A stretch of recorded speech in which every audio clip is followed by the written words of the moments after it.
There's relief in Europe, with Greek voters choosing to remain in the eurozone. The election was won by the New Democracy Party, which crucially is committed to the international bailout.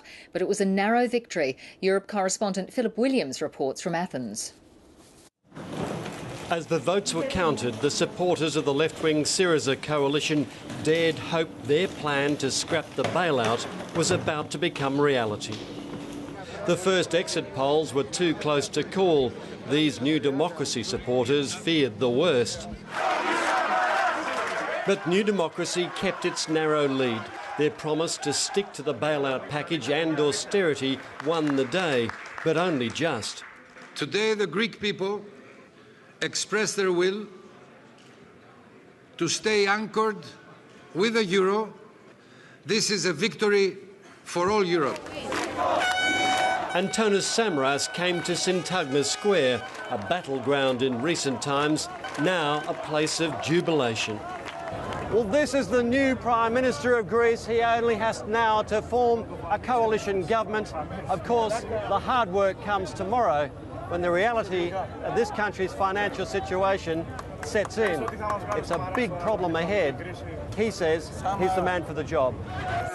It's likely he'll ask to renegotiate the terms of the bailout, soften some sharp edges, and he wants a plan for growth to get the country out of recession.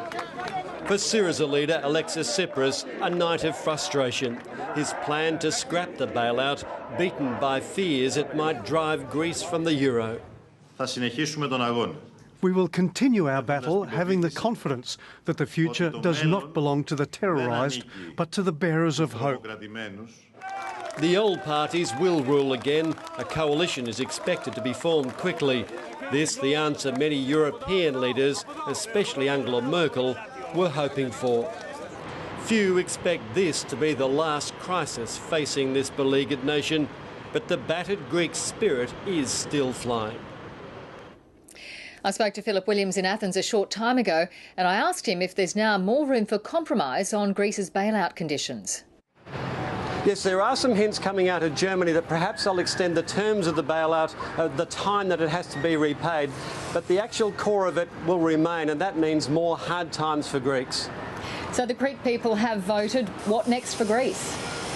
That's a big question. Most people here believe this is just a brief respite. There are many analysts that say eventually this country will be forced from the eurozone, so they're enjoying this while they can, but nobody believes this is the end of the crisis here. Phil Williams reporting there from Athens.